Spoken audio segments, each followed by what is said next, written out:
Pelas redes sociais, seja bem-vindo a esse momento de meditação da Palavra de Deus no culto que entregamos ao Senhor.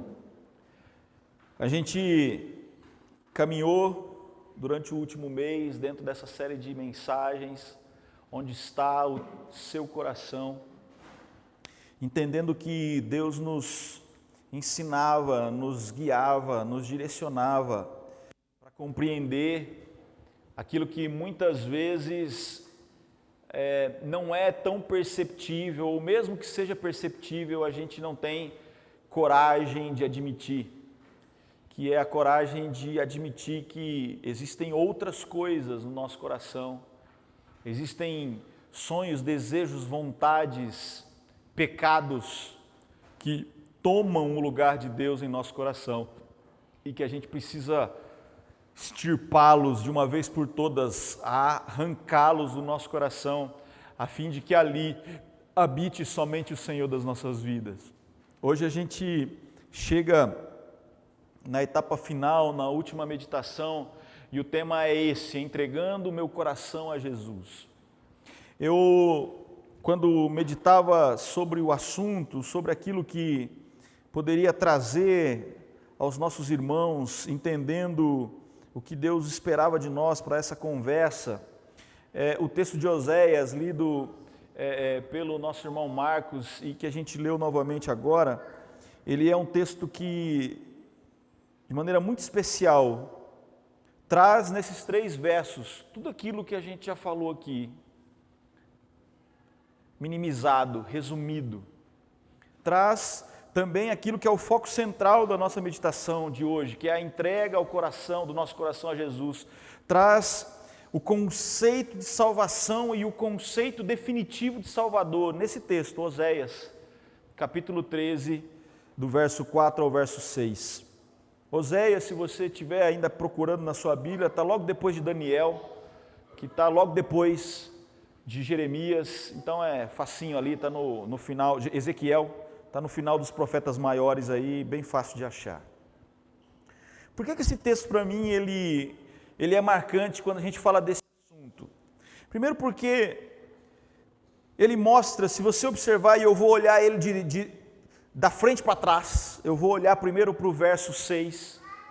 Se você analisar o que diz o texto no verso 6, o texto é claro em dizer assim: olha, vocês se encheram, vocês se fartaram, vocês receberam de mim todas as benesses, vocês receberam de mim todas as bênçãos, mas depois de receber a bênção, depois de receber todo o cuidado, depois de serem alimentados, depois de serem supridos nas suas necessidades, o coração de vocês se encheu de soberba, o coração de vocês se encheu de ganância em algumas versões, e o texto vai ser claro em dizer: e vocês esqueceram de mim. Por que isso para mim é tão relevante dentro do nosso assunto? Porque quando a gente olha para a ideia dos ídolos que nós trazemos aos nossos corações, eu necessariamente viajo para o começo de toda a história na Bíblia Sagrada.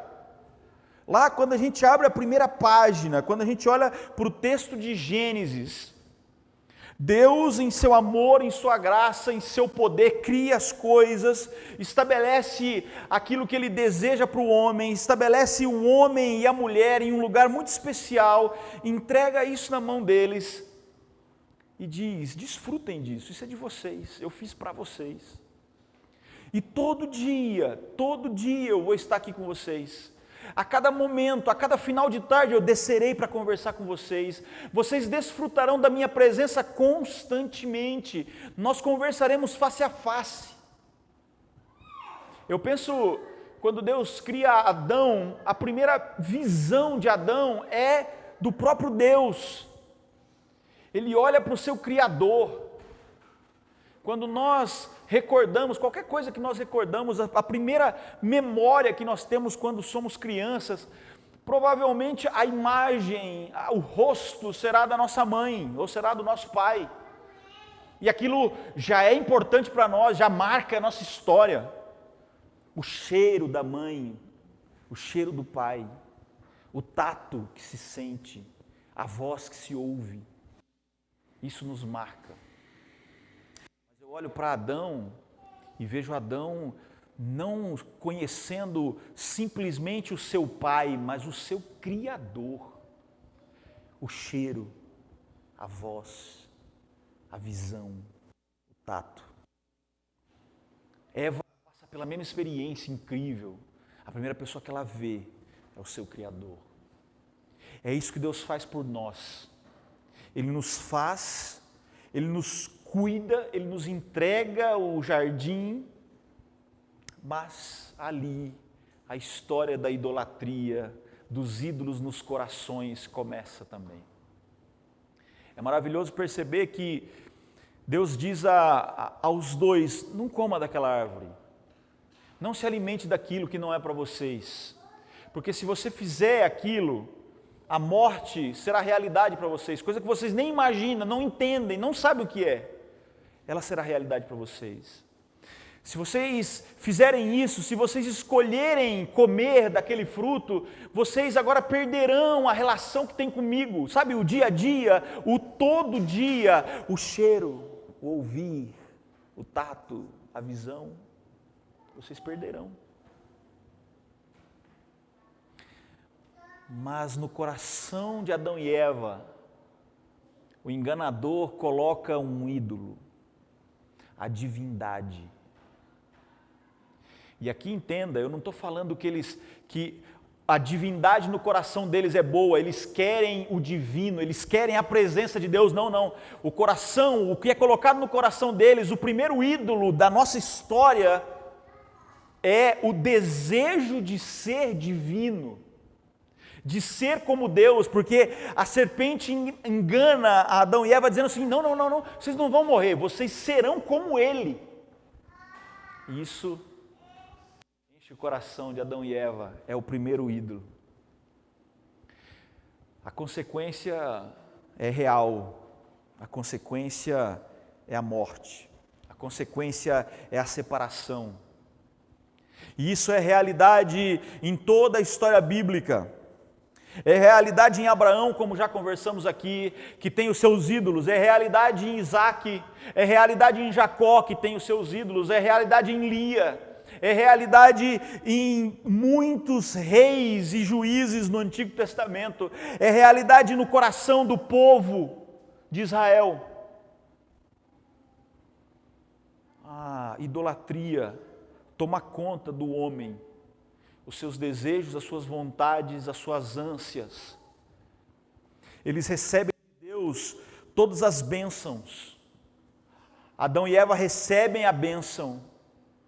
Abraão recebe a bênção, Isaac recebe a bênção, Jacó recebe a bênção, Lia recebe a bênção, os reis e juízes recebem a bênção, os profetas recebem a bênção, o povo de Israel recebe a bênção da liberdade, mas em seu coração carregam os seus ídolos. Podemos dizer que ídolos bastante absurdos. O povo de Israel idolatrava cebolas e alhos, queria voltar para o Egito. O povo de Israel desejava a escravidão ao invés da liberdade. O povo de Deus recebe as bênçãos, mas quando recebe as bênçãos, como diz o texto de Oséias 13:6, quando se fartam, quando estão cheios, quando receberam tudo, enchem o coração de outras coisas que não é do Deus que os serviu, não é do Deus que os amou, não é do Deus que os cuidou, não é do Deus que os alimentou, e se esquecem. Isso diz o texto para a gente. Por isso, o texto inevitavelmente nos fala do passo 2, verso 5, deserto. Eu te conheci no deserto, diz a versão que nós lemos. Outras versões, como a versão internacional ou versão transformadora, diz o seguinte: eu cuidei de vocês no deserto. Eu cuidei lá em uma terra seca, uma terra árida, onde não tinha nada. Eu cuidei de vocês. E aí, por que eu digo que somos levados à segunda etapa, o deserto? Porque o deserto é essencial para mim e para você. Muitas pessoas usam o contexto do deserto de maneira muito ruim. E muitos usam muito o termo assim, não, esse deserto vai passar, esse deserto é perigo, esse deserto é ruim, esse deserto é provação, e a gente diz, então esse deserto vai passar, mas não é assim que as coisas são biblicamente. Deserto não é provação, deserto não é ruim, deserto não é o mal, deserto é preparo. Deserto é lugar de treinamento, deserto é lugar de ensino, deserto é lugar de moldagem. O povo de Israel vai para o deserto para se preparar para entrar na terra prometida. Jesus vai para o deserto antes de começar o seu ministério. Deserto é o local onde somos moldados, é o processo de Deus com a gente, é o momento onde Ele cuida da gente, é onde Ele nos mostra. O deserto é o lugar onde Ele se mostra, o deserto é o lugar onde a gente volta ao Éden antes do pecado, é onde Ele fala, Ele toca, Ele se deixa ver. Deserto. Deserto é o lugar onde o meu corpo é marcado pelas dificuldades e é onde eu percebo que ali Deus cuida de mim. O deserto é o lugar onde eu entendo a dependência de Deus. O deserto é o lugar que me prepara para Canaã terrestre, mas também é, segundo a palavra de Deus, aquela que me prepara, o momento que me prepara para Canaã celestial. Sem deserto não tem Canaã. Sem deserto não tem processo. Sem deserto não há limpeza, sem deserto não há purificação, sem deserto não há santificação. É no deserto que as coisas são transformadas. Por isso, o povo é levado ao deserto, e eu e você também, muitas vezes, seremos levados ao deserto, e você e eu precisamos entender, Deus não quer nos maltratar, Deus não quer nos machucar, Deus não quer nos dar uma lição de moral, Ele quer nos transformar e nos preparar para o caminho final, para a história final, para a promessa final, para o presente final. É lá no deserto. É um momento em que o Senhor age para nos mostrar quem Ele realmente é. O deserto não é lugar onde a gente aprende quem somos. O deserto é o lugar onde a gente aprende quem Ele é. O deserto é onde Ele se apresenta face a face. O deserto é onde Ele entrega a sua palavra. O deserto é o lugar onde as palavras não serão bonitas, mas serão essenciais para que a gente chegue em Canaã. O deserto não é o lugar onde as coisas são legais, o deserto é difícil de andar, o deserto tem 60 graus durante o dia, 5 graus, 0 graus durante a noite, a comida é difícil, mas o deserto é onde Deus nos sustenta, é onde Ele cuida. Deserto. É no deserto que Ele faz isso. É no deserto que Ele muda a nossa história. É no deserto que Ele nos faz enxergar o que a gente muitas vezes não enxerga. Sabe por quê? Porque se a gente estiver numa montanha, numa planície, num lugar muito bonitinho, com flores bonitas, árvores bonitas, sombra, cantares dos passarinhos, água fresca passando, pé na água, rede, muitas vezes a gente não prestará atenção na palavra de Deus, a gente não prestará atenção no que Ele fala, a gente não prestará atenção no que vemos nele, porque existem muitas coisas que mexem com os nossos sentidos. Por isso Deus nos leva para o deserto. No deserto você não vê paisagem, no deserto você não vê água, no deserto você não ouve cantar de passarinho, no deserto você ouve a voz de Deus, você vê Deus, você é tocado por Deus, você é cuidado e ministrado por Deus, é no deserto, é lá. E a gente precisa entender como isso é valioso, como isso é importante, porque, de novo, é lá que a gente o vê, e isso é o que está no verso 4. O verso 4 vai dizer: eu sou o Senhor teu Deus, eu digo para vocês, não reconheçam outro Deus além de mim, sou eu que cuido de vocês, sou eu que amo vocês, sou eu que liberto vocês. E aí ele vai terminar dizendo assim: não há um outro Salvador que não seja em mim, diz o Senhor. Cara, como isso é especial.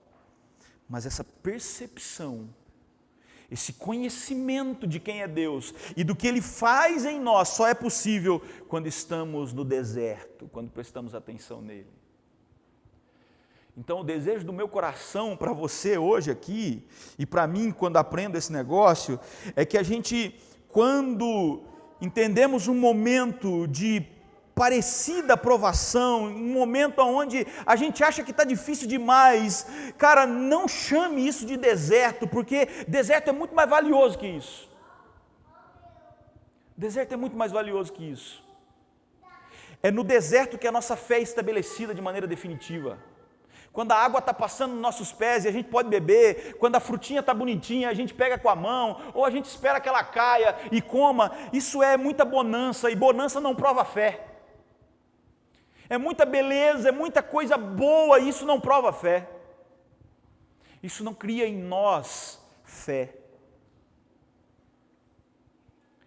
Deus diz para a gente, eu te levo para o deserto, porque em algum momento eu te dei tudo, eu cuidei de tudo, mas você me abandonou, você esqueceu de mim. Eu olho para isso e começo a entender o que está diretamente ligado a esse texto. Oséias 13, verso 4. Eu sou o único salvador para você. Eu sou a única solução para você. Eu sou o único que pode te dar perdão. Olha o que diz o texto de Isaías. Isaías 1,18 vai dizer, diz assim o Senhor, ainda que os vossos pecados sejam como a escarlata, eles se tornarão brancos como a neve, ainda que sejam vermelhos como o carmesim, se tornarão brancos como a lã. Vocês foram lavados, vocês foram santificados, vocês foram justificados em nome do Senhor Jesus, pelo Espírito do nosso Deus. Ele cuida de nós, Ele é o nosso Salvador e dá a nós agora o desejo, a vontade, a oportunidade de recebermos dele perdão, limpeza, purificação. E tudo isso começa no deserto. Jesus nos perdoa, Jesus se oferece e ele nos oferece algo muito especial, uma nova vida. 1 João, capítulo 5, verso 11 e 12 diz, Deus nos deu a vida eterna e essa vida eterna está em seu Filho. Quem tem o Filho tem a vida. O texto de 2 Coríntios 5, 4 a 19 vai dizer, porque o amor de Cristo nos constrange, julgando nós assim, que se um morreu por todos, logo os todos morreram. E ele morreu por todos, para que os que vivem não vivam mais para si, mas para aquele que por eles morreu e ressuscitou. Assim, daqui por diante, ninguém conhecemos segundo a carne, e ainda que também tenhamos conhecido a Cristo segundo a carne, contudo, agora já não o conhecemos desse modo. Assim, se alguém está em Cristo, nova criatura é. As coisas velhas já passaram, eis que tudo se fez novo, e tudo isto provém de Deus, que nos reconciliou através de Jesus Cristo, nosso Salvador. Ele nos oferece perdão, Ele nos oferece uma nova vida. Ainda o texto de Colossenses 1:20 vai dizer para a gente, havendo por ele feito paz pelo sangue da sua cruz, por meio dele reconciliou consigo mesmo todas as coisas, tanto as que estão na terra como as que estão no céu. E a vós também, que noutro tempo eram estranhos e inimigos no entendimento pelas suas obras, mas agora, contudo, ele vos reconciliou no corpo da sua carne pela morte, para perante ele vos apresentar santos, irrepreensíveis e inculpáveis, diz a palavra do Senhor. Quando olho para a história da Bíblia, o que eu vejo é uma sociedade, um grupo de homens e mulheres, um grupo de profetas, de reis, de pessoas que foram alcançadas pela palavra do Senhor, alcançadas pelas promessas do Senhor, se alimentaram daquilo que Ele deu, daquilo que Ele ofereceu, mas em algum tempo deixaram que os seus corações fossem tomados pelos seus próprios ídolos. Existem muitos mais ídolos do que aqueles que nós comentamos esse mês aqui com vocês. Mas o detalhe central nisso tudo é a gente entender que qualquer um desses ídolos, se eles agora entram em nosso coração, se eles tomam o lugar de Jesus, eles precisam sair. Eles precisam deixar aquele lugar para Cristo, porque não há salvação em outro, diz a palavra de Deus. Deus escolheu a você e a mim. Ele fez moradia dentro de nós, Ele fez em nós a sua habitação. O texto de João 15:15 vai dizer o seguinte, que Jesus nos afirma que a ideia, a proposta de servo já passou, vocês não são mais servos, o relacionamento superficial de um servo e um senhor, agora não existe mais, já era, eu quero com vocês algo mais, algo maior, algo mais profundo, ele nos convida para algo mais intenso, e aí ele nos chama de amigo, João 15:15. Mas o legal, o incrível na palavra de Deus e naquilo que ele oferece para nós, é que ele não para aí, ele não para no amigo.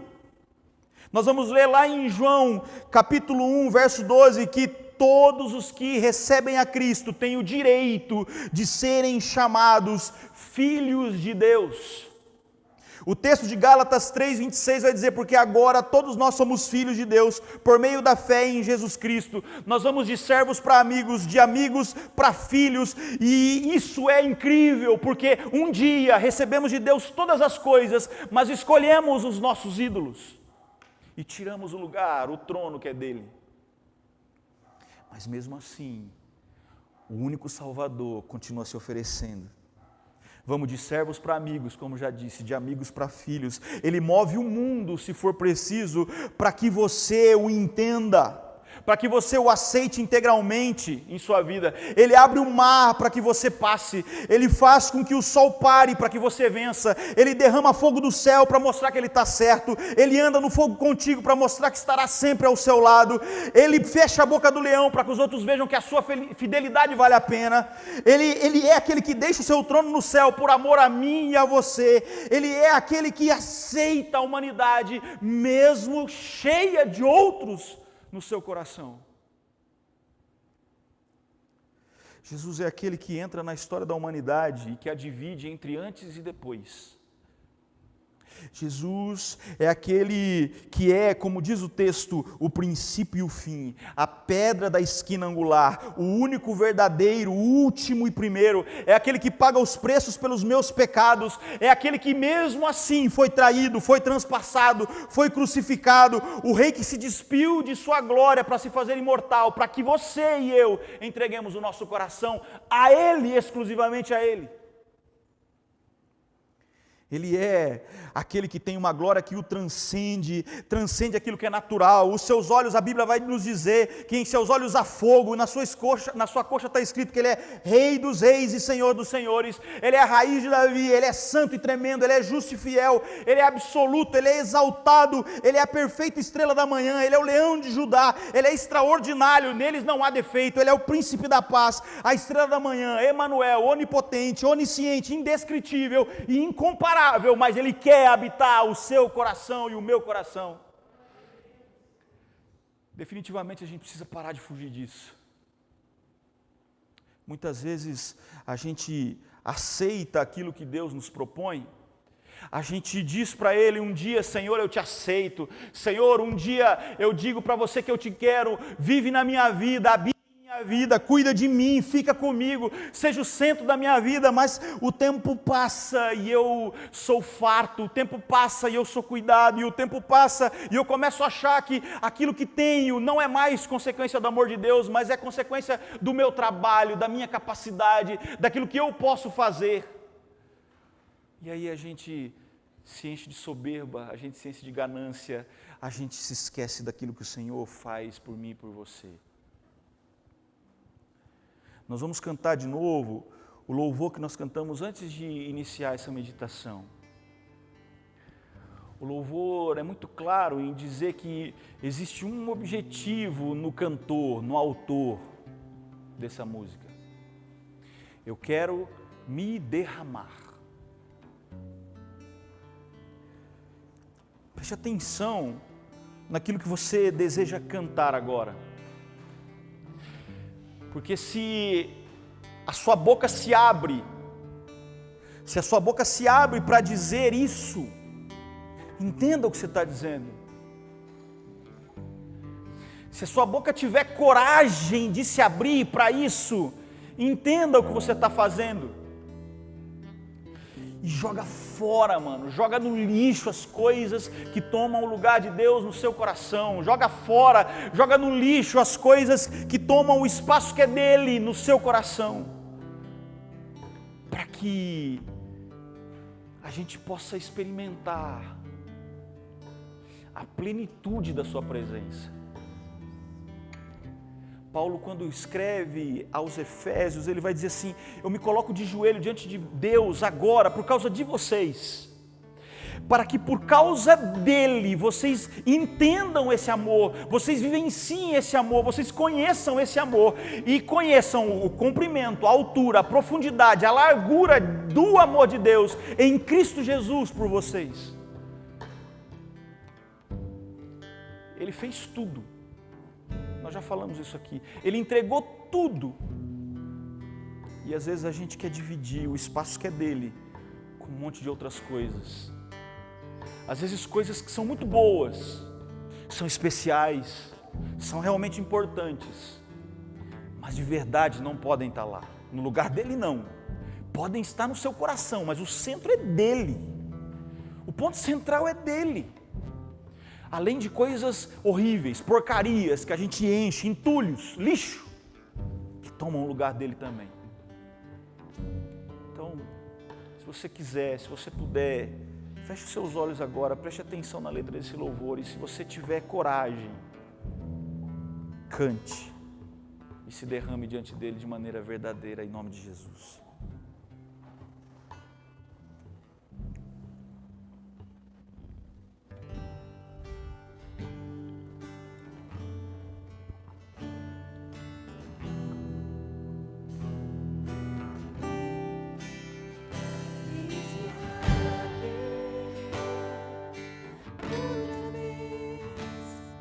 Diante de ti abro meu coração, meu clamor, tu escutas, fazes cair as barreiras em mim, és fiel, Senhor, e dizes palavras de amor e esperança sem fim.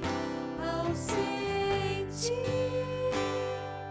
o teu toque, com tua bondade libertas o ser do calor deste lugar. Eu venho me derramar, dizer que te amo, me derramar, dizer te preciso. Me derramar, dizer que sou grato, me derramar, dizer que és famoso.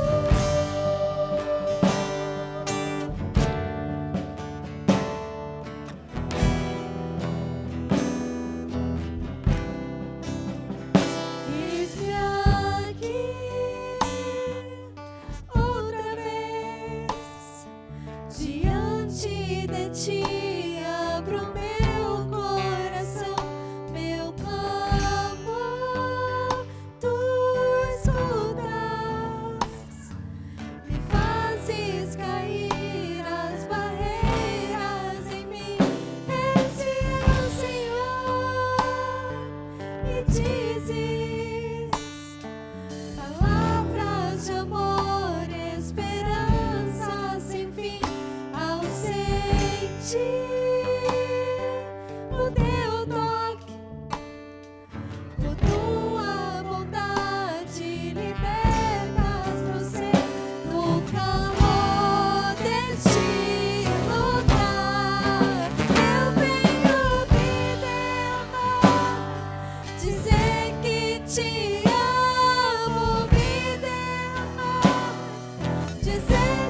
dizer que és famoso.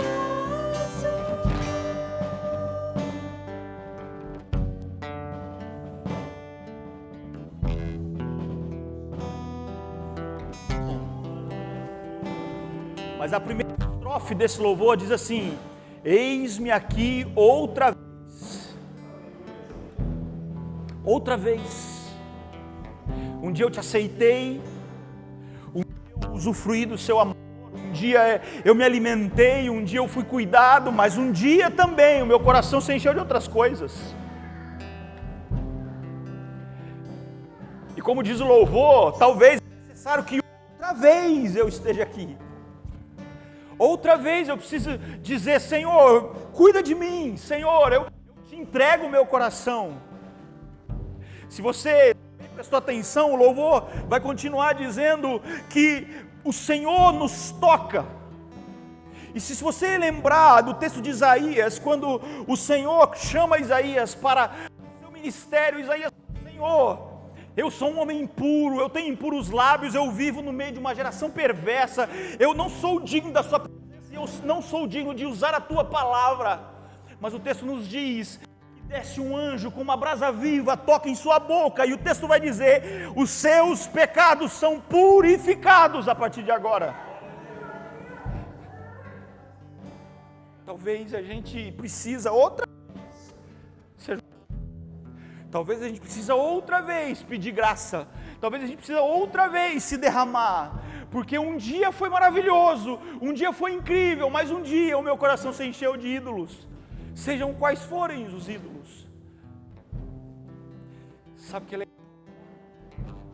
Eu comecei citando Gênesis, e como a história de amor se desenvolve, como a história de idolatria também se desenvolve, mas a palavra de Deus vai nos dizer agora em Apocalipse que esse mesmo Salvador, esse único Salvador, se levanta sobre tudo e sobre todos e nos chama: vinde benditos do meu Pai, possuí o reino que eu entrego a vocês. E quem são esses? Quem são essas multidões? Quem são os vestidos de vestes brancas? Não são aqueles que nunca pecaram, não são aqueles perfeitos, não são aqueles que nunca erraram, mas são aqueles que lavaram as suas vestes no sangue do Cordeiro.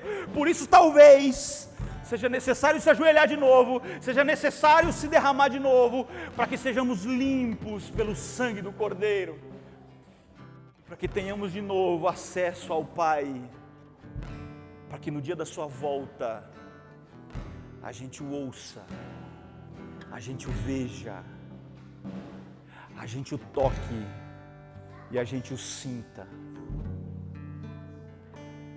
Jesus, diz o texto, eu sou aquele que te remiu, aquele que te salvou, Oséias 13. Eu sou aquele que te libertou das garras do pecado, eu sou aquele que te libertou da terra do Egito. Não há outro Deus além de mim, não tenha outros deuses além de mim, porque eu sou o único Salvador que existe para você. Por isso, a oração que eu queria fazer agora com vocês é juntos, joelhos dobrados. O Espírito Santo conhece você, o Espírito Santo sabe se talvez precisa ser uma outra vez aqui. Não brinque com isso não, deixa ele falar com você, deixa ele te falar, você precisa estar aqui mesmo, você precisa se ajoelhar mesmo, mas saiba, eu não julgo você por estar de joelho de novo. Eu estou pronto a te curar, te salvar, te purificar e te levar para mim, definitivamente. Entregue o seu coração para mim, que o resto eu faço em nome de Jesus. Vamos dobrar o nosso joelho, vamos orar ao Senhor, vamos nos entregar de novo, vamos nos derramar de novo se for necessário, em nome de Jesus.